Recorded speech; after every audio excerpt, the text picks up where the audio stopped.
Parece el guión de un gran éxito de Hollywood. Un asteroide mortal en rumbo de colisión con la Tierra.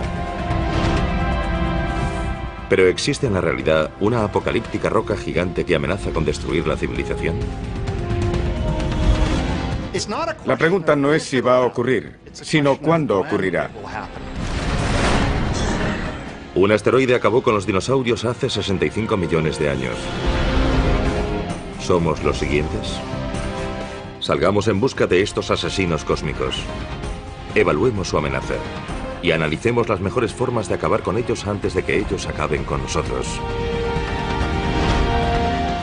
Es el momento de detener el Armagedón.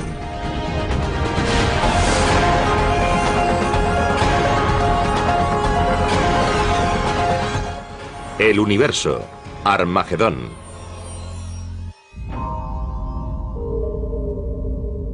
Proviene de algún lugar del cinturón de asteroides situado entre Marte y Júpiter.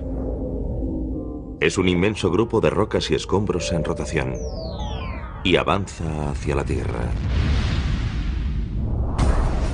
Algo que no era más que parte de los restos del Big Bang podría estar destinado a desencadenar su propia gran explosión. Este gigantesco asteroide cruza a toda velocidad la atmósfera de la Tierra y se convierte en una fuerza imparable. Es casi 2 millones de veces más potente que la bomba Emperador soviética, el mayor y más potente artefacto explosivo jamás detonado. Su objetivo, Los Ángeles. Lo último que ven sus habitantes es un destello. Una bola de fuego. Y después...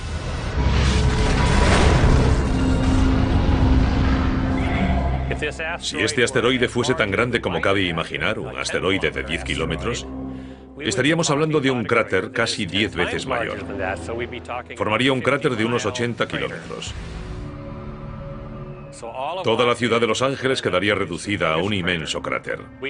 Estaríamos hablando de una devastación absoluta. Nada sobreviviría en un radio de unos 160 kilómetros.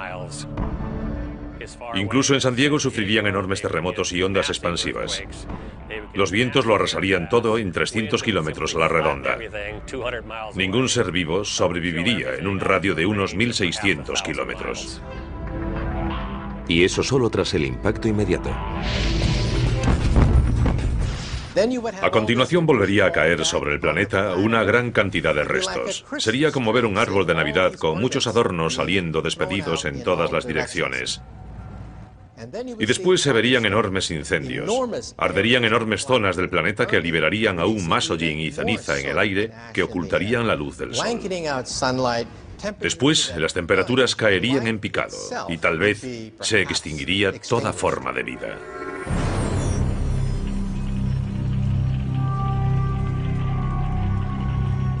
Lo que acaban de ver es lo peor que podría suceder si un gran objeto chocase con la Tierra. Podríamos decir que los asteroides que pueden extinguir la mayor parte de la vida en la Tierra, la mayoría de las especies, aparecen cada 100 millones de años aproximadamente. Y no es un fenómeno periódico, no sucede cada 100 millones de años exactamente. Podría ocurrir en cualquier momento. 100 millones de años es solo una estimación. La pregunta no es si va a ocurrir, sino cuándo ocurrirá.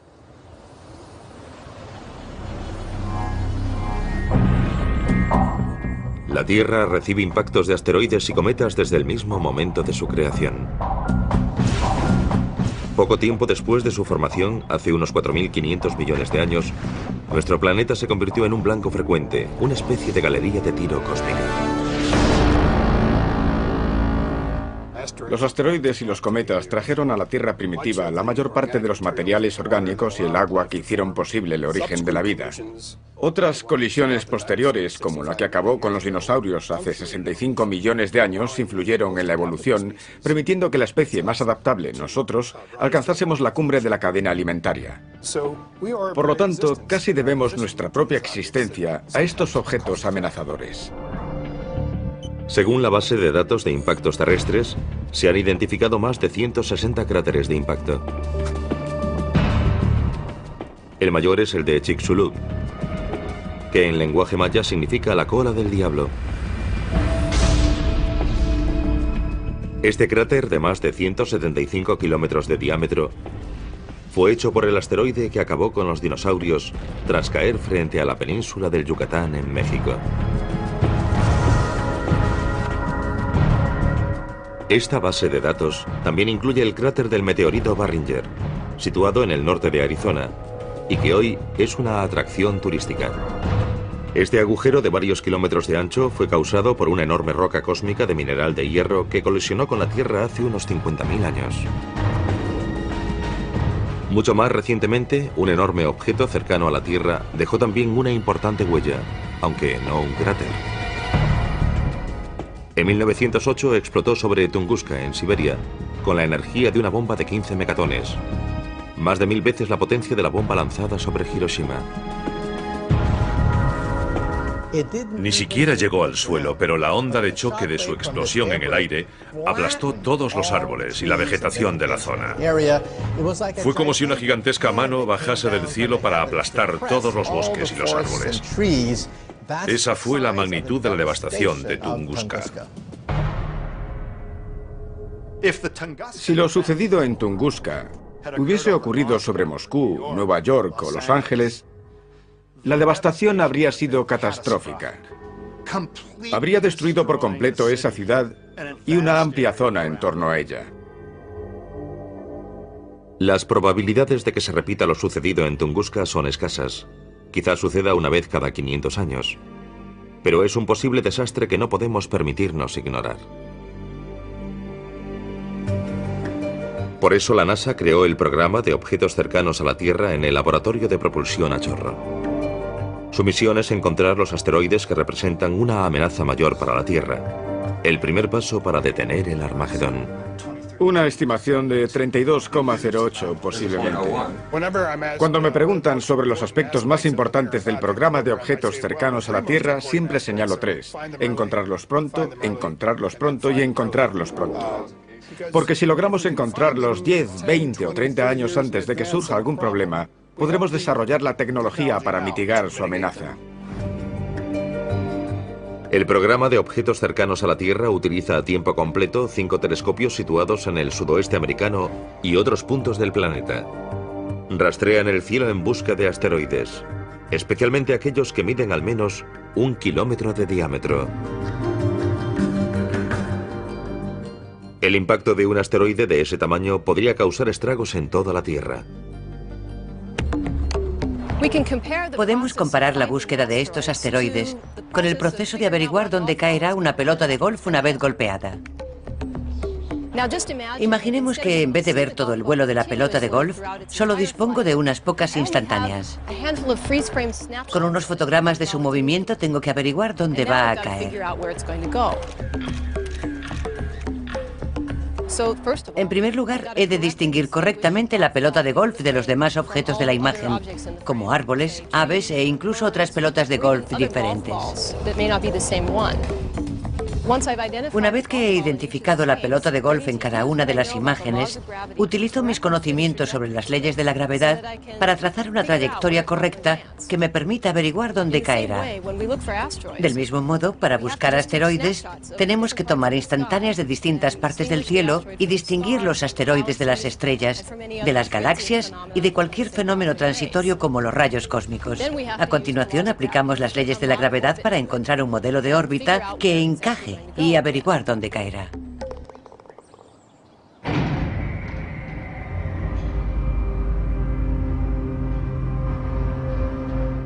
Ningún telescopio del programa de objetos cercanos a la Tierra ha encontrado más asteroides que los del Linear, siglas en inglés del programa Lincoln de búsqueda de asteroides cercanos a la Tierra.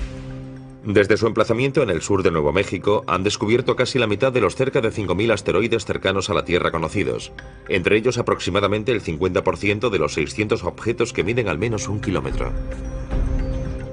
Este es uno de los telescopios que usamos para rastrear asteroides con el programa linear. No es grande según el estándar astronómico, tiene una apertura de 1 metro, pero el secreto de su sensibilidad reside en el cuadro azul que vemos en la parte inferior. Es un dispositivo acoplado por carga fabricado para buscar con gran sensibilidad en una zona amplia. La combinación del telescopio y el dispositivo nos permite alcanzar una sensibilidad 1.000.000 de veces superior a la del ojo humano. Este es el aspecto del cielo visto por los telescopios del programa linear. Aquí podemos ver un cierto número de estrellas y la imagen incluye también diversos objetos cercanos a la Tierra. Tras procesar estos datos y analizarlos, descubrimos los objetos en movimiento. Lo que hace es comparar las 5 imágenes y vemos que ha descubierto varios objetos en movimiento.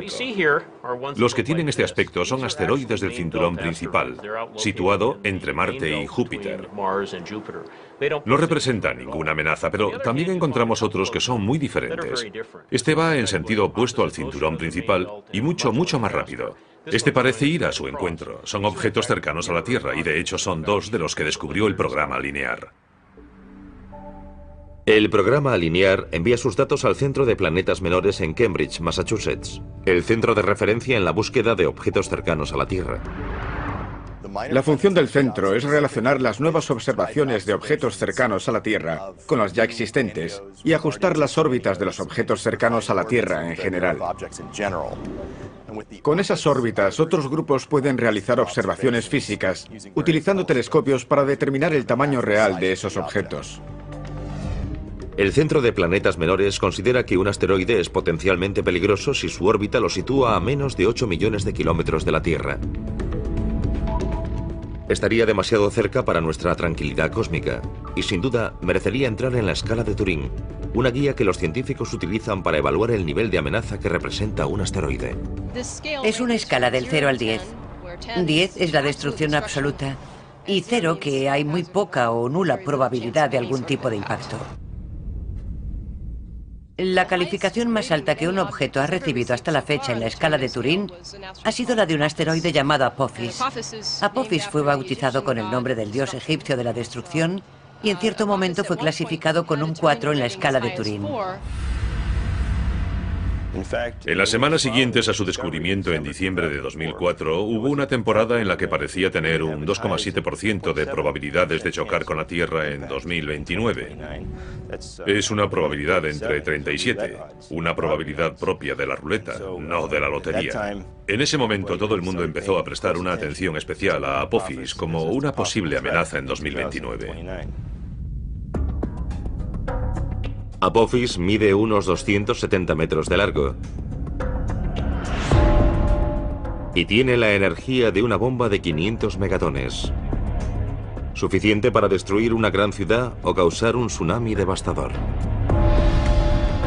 En 2029, Apophis estará más cerca de la Tierra que el satélite que le permite ver este programa.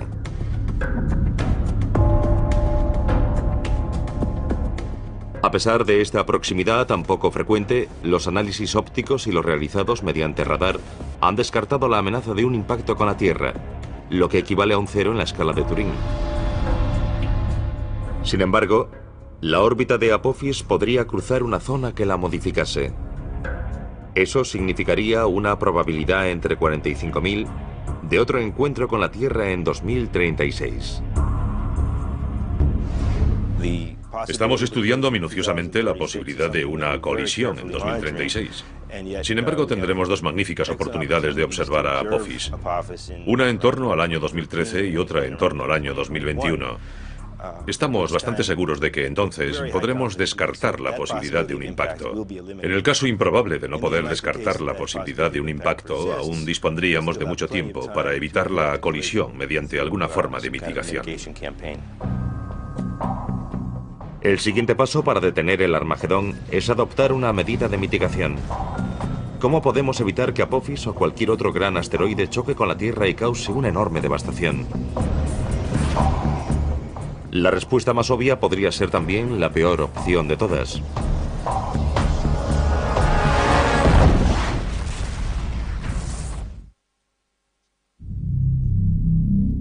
Nuestra supervivencia depende de la respuesta a una pregunta.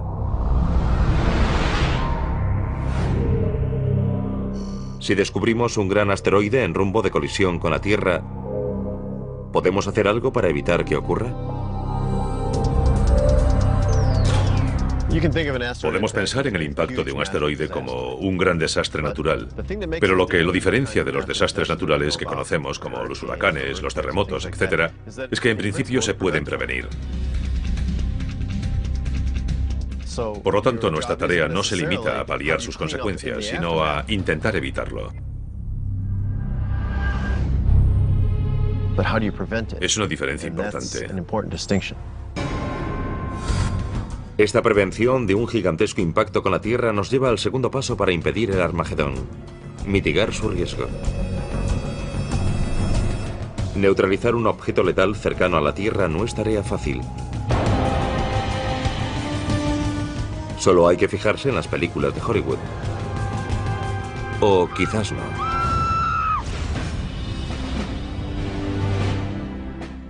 Lo peor que podemos hacer es fijarnos en todas esas películas de Hollywood en las que unos hombres de acción despegan en un transbordador espacial hacia el espacio exterior para instalar bombas de hidrógeno en estos objetos. En primer lugar, un transbordador espacial ni siquiera puede llegar hasta esas distancias, pues solo se limita a rodear el planeta Tierra. En segundo lugar, y aún más importante, hacer explotar un asteroide es lo peor que podríamos hacer. Si lo hiciésemos, en lugar de enfrentarnos a un asteroide gigantesco, nos enfrentaríamos a 2, 3 o 4 fragmentos, cada uno de los cuales podría causar enormes estragos en el planeta Tierra.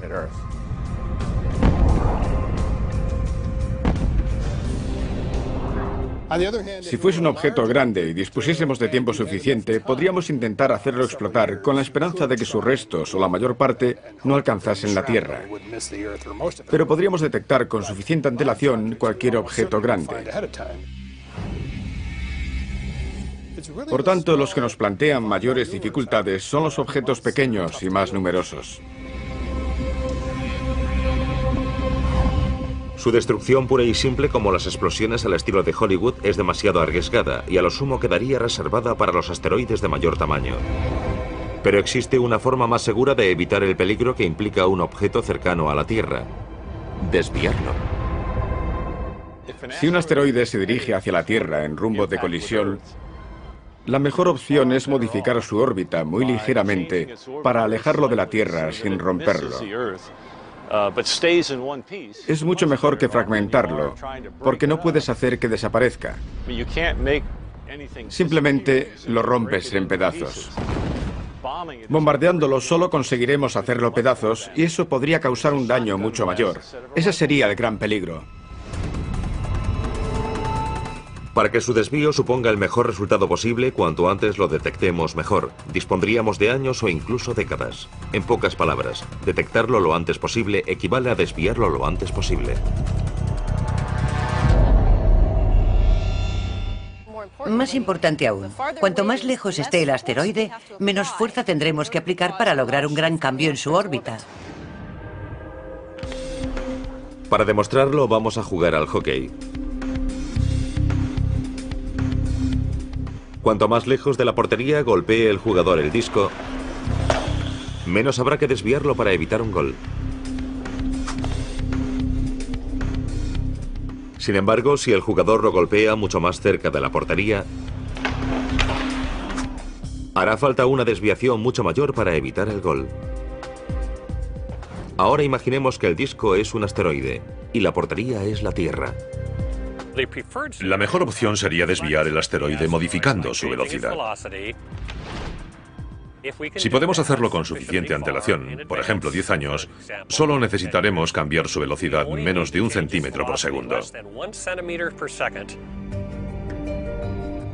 Es un cambio muy pequeño en su velocidad, pero su efecto acumulativo hará que llegue hasta donde estamos antes de que nosotros lleguemos o cuando ya no estemos allí. Por lo tanto, dejaría de ser un problema. Se han propuesto varias estrategias para desviar asteroides. Y con permiso de Bruce Willis, ninguna requiere una misión tripulada. Una misión tripulada obstaculizaría la operación en buena medida.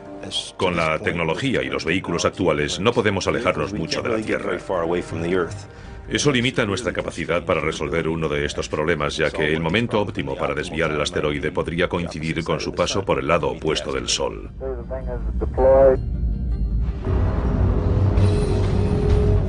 Una estrategia de desviación propuesta por investigadores franceses aboga por hacer que un asteroide que no represente una amenaza choque con el que se dirija hacia la Tierra y lo desvíe. Denominan esta estrategia asteroide contra asteroide.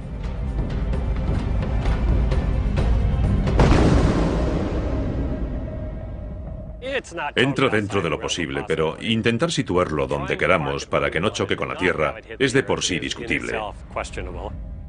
Existe un número limitado de estos objetos cerca de la Tierra.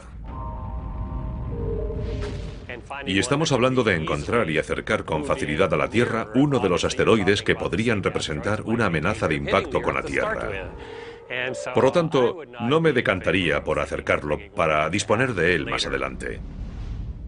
Además, resultaría muy complicado dirigir un gran asteroide. No necesitamos algo tan grande para obtener suficiente energía e impulso para desviar otro asteroide. La Agencia Espacial Europea aporta otra propuesta.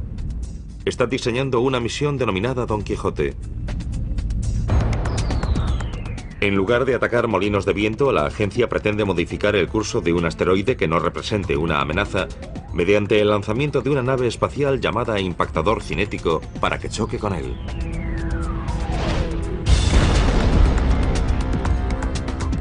La opción del impactador cinético es la primera que tendría en cuenta. Es muy simple y sencilla, y al menos nos ofrecerá algún resultado. Un efecto mínimo con el que podamos contar. Podemos lanzar algo lo bastante grande, con la velocidad suficiente, con un plazo de, digamos, 10 o 20 años, para desviar un asteroide de hasta varios cientos de metros.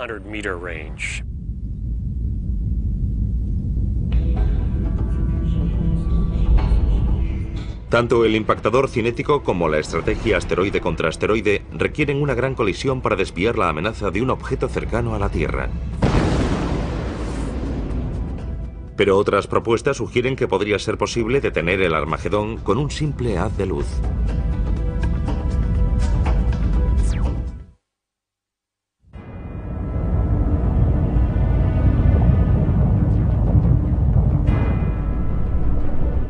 Hay varias formas de impedir el Armagedón. Hay quien propone un enorme impacto repentino que consiga que el asteroide abandone su rumbo de colisión con la Tierra.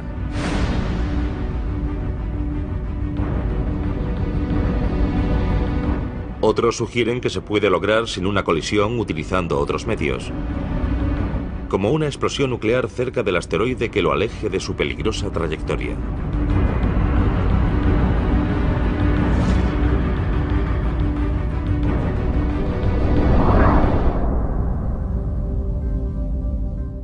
Lo haríamos detonar a poca distancia de la superficie. Su principal efecto sería energético. Es de esperar que en forma de neutrones que al atravesar la superficie calentarían el meteorito y harían saltar fragmentos de su superficie. Se trataría de un área bastante grande, lo que disminuiría la probabilidad de romperlo.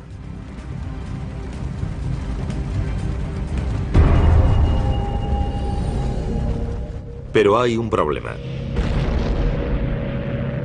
Existe un tratado internacional que prohíbe las armas nucleares en el espacio. Pero si un asteroide amenazase nuestra propia supervivencia, ¿importaría ese tratado? Creo que el uso de armas nucleares ofrecería los mejores resultados. Sería el sistema más eficaz. Evidentemente nunca se ha probado, pero tampoco las demás estrategias. Y personalmente, preferiría desviar un objeto que sacrificar Norteamérica. Aceptaría de buen grado ser juzgado después. Pero para desviar un asteroide no es imprescindible bombardearlo con un arma nuclear. Existen métodos más seguros como las velas solares. Según sus partidarios, estos reflectores orbitales podrían concentrar los rayos del Sol sobre un asteroide. El calor generado vaporizaría su superficie rocosa, creando un chorro de material que podría propulsar el objeto lejos de su trayectoria hacia la Tierra.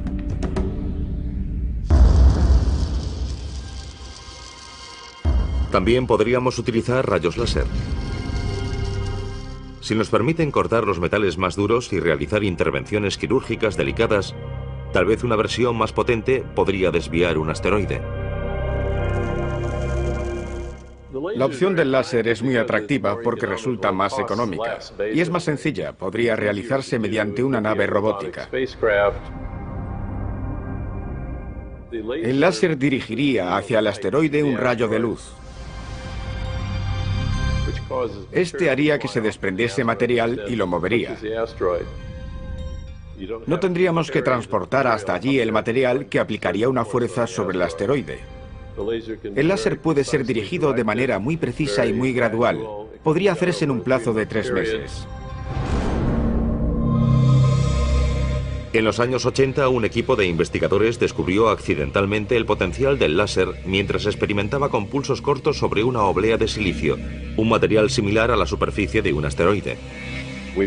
Básicamente sincronizamos una cámara con el láser para cronometrar mediante fotogramas el material que perdía la superficie de la capa de silicio.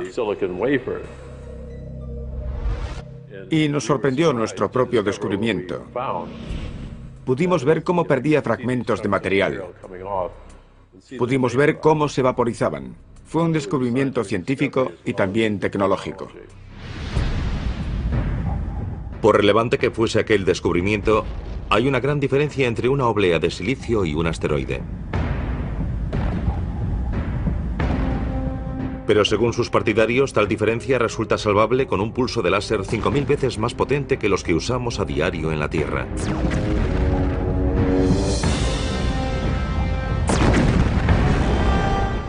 Este superláser, alimentado por cohetes y paneles solares, podría situarse a 5 kilómetros de un asteroide y desviarlo utilizando una serie de pulsos cortos en lugar de uno continuo.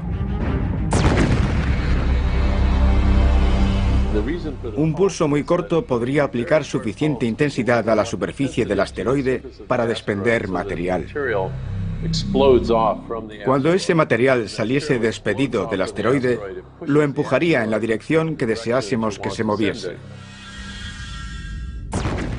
Además, a medida que ese láser de pulso muy corto incide en su superficie, crea una nube de material que se desprende del asteroide. Esa nube de material absorberá cualquier otra luz que enviemos al asteroide. Por lo que es importante que toda esa energía lumínica llegue a esa zona del asteroide en muy poco tiempo antes de que se forme una nube.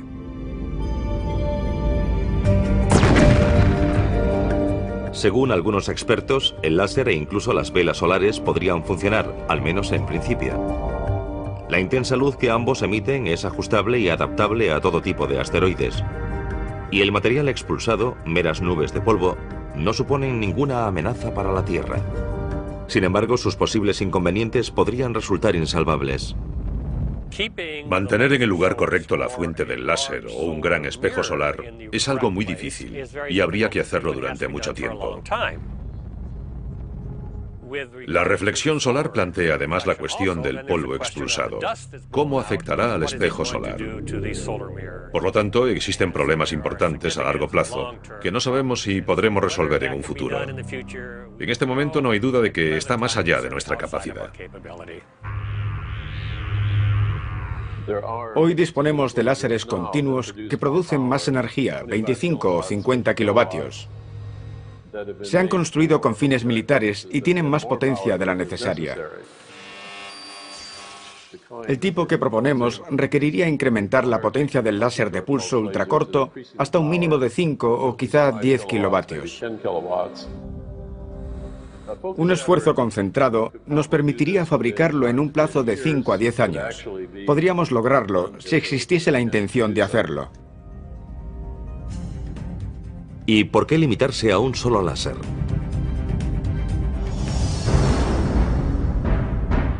Algún día podríamos instalar de forma permanente una flota en torno a la Tierra para actuar como escudo de defensa contra los asteroides que nos amenazasen.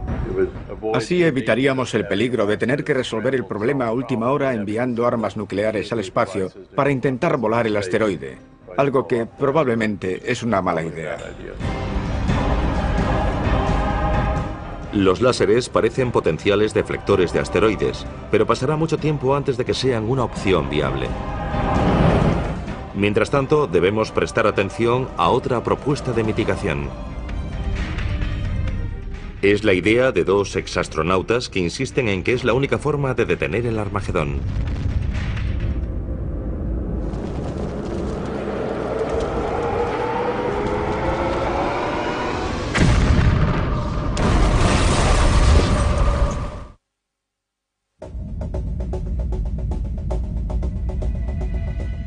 De todas las propuestas para impedir el Armagedón, el dispositivo más efectivo podría ser el denominado tractor gravitatorio.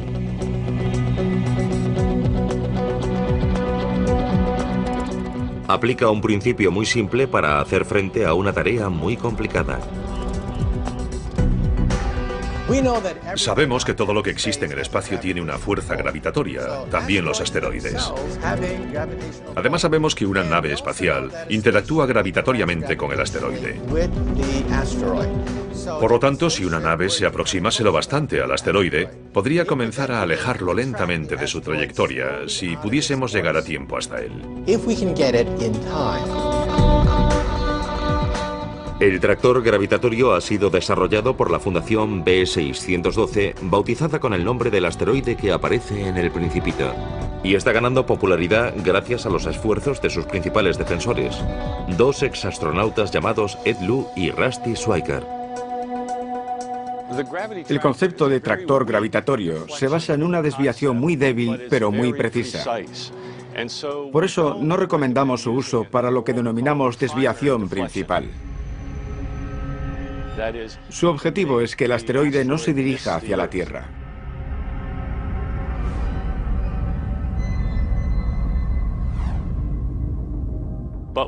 Pero una vez realizado el impacto cinético, que es una maniobra muy imprecisa, utilizaríamos el tractor gravitatorio para realizar un ajuste muy preciso al resultado de la desviación principal. El tractor gravitatorio es uno de los pocos mecanismos de desviación de asteroides que resulta realista. Los dos únicos que son realistas en este momento son el impactador cinético, que consiste en chocar con el asteroide con una nave espacial, y el tractor gravitatorio. Aparte de estos, la mayoría de los demás son ciencia ficción. El tractor gravitatorio utiliza en parte tecnología ya existente. Es propulsado por una combinación de motores de iones y paneles solares y su tamaño y su peso son aproximadamente los de un carro de golf. No es muy grande comparado con otras naves espaciales, pero según sus defensores es lo bastante grande para terminar el trabajo tras un impacto cinético.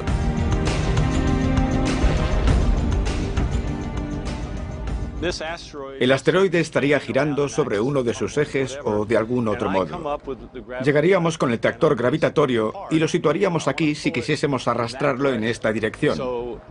Aunque el asteroide estuviese girando, no llegaría a tocarlo. Nos limitaríamos a situarlo delante de él si queremos empujarlo en esa dirección y ahí permanecería. Digamos que el asteroide tiene 90 metros de diámetro.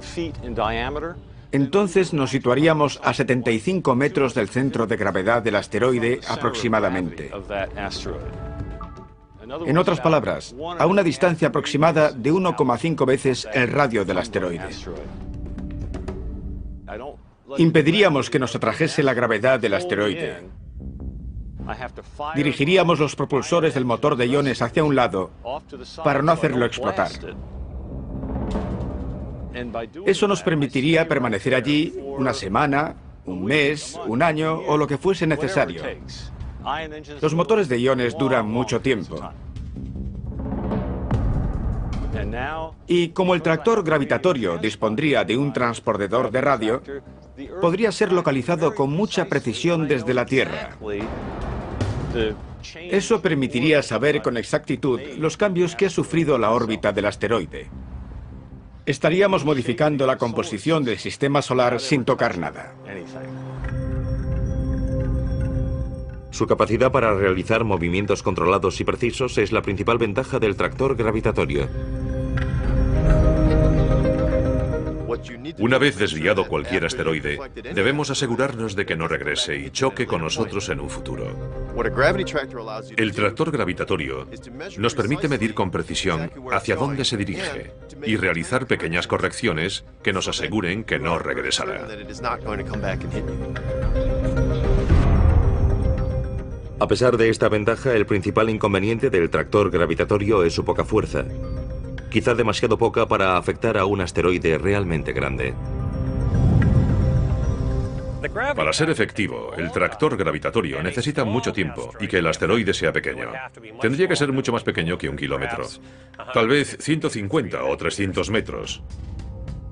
Del tamaño de Apophis o menor. Si se tratase de un asteroide más grande y dispusiésemos de poco tiempo para desviarlo, probablemente el tractor gravitatorio no sería el método adecuado. Pero entre el momento en que descubramos el posible impacto de un asteroide y el momento en que se produzca, podrían pasar varias décadas. Por lo tanto, en la mayoría de los casos tendríamos tiempo para usar este método.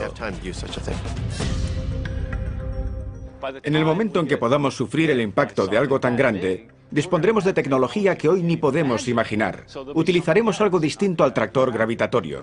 Pero si tuviésemos que hacerlo hoy, podríamos hacerlo. Lo importante es que hoy podemos proteger la Tierra de impactos de asteroides si hacemos nuestro trabajo. La Fundación B612 pretende demostrar la eficacia del tractor gravitatorio desviando en el año 2015 un asteroide que no represente una amenaza.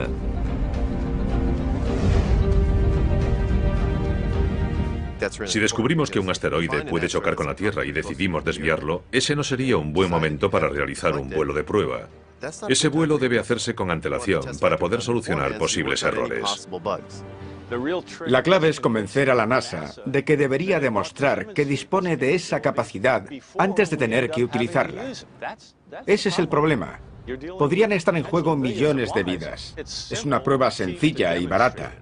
Así que hagámosla y sabremos que podemos. Esto nos lleva al tercer y último paso para detener el Armagedón. ¿Quién decidirá qué hacer y cuándo hacerlo si un asteroide se dirige hacia nosotros?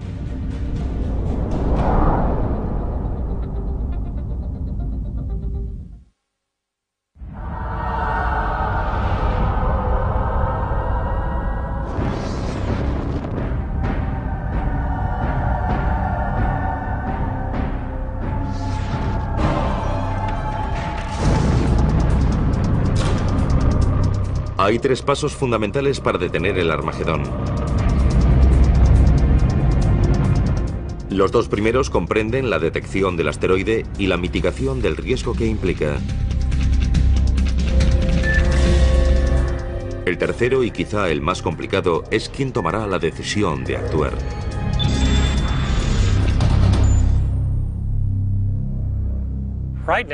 Si en este momento descubriésemos que algo se acerca, seguramente correríamos de un lado para otro sin lograr hacer nada a tiempo.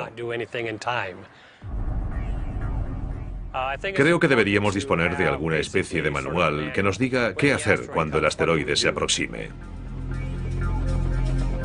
La urgencia de responder a esta pregunta aumenta a medida que disponemos de mayores y mejores telescopios como el Pan-STARRS, acrónimo en inglés del Telescopio de Vigilancia Panorámica y Sistema de Respuesta Rápida. Es un proyecto de la Universidad de Hawái que podría revolucionar la búsqueda de objetos cercanos a la Tierra. La idea es disponer de un telescopio de campo muy amplio que permita un enorme campo de visión. Así podremos observar más lejos en el espacio, hacerlo más rápido y cubrir un área mayor de cielo cada noche. Programas como el Pan-STARRS facilitarán el número de descubrimientos. Cuando encontremos la gran mayoría de esos objetos, podremos hacer un seguimiento a 100 años vista y ver si alguno de ellos supone un problema.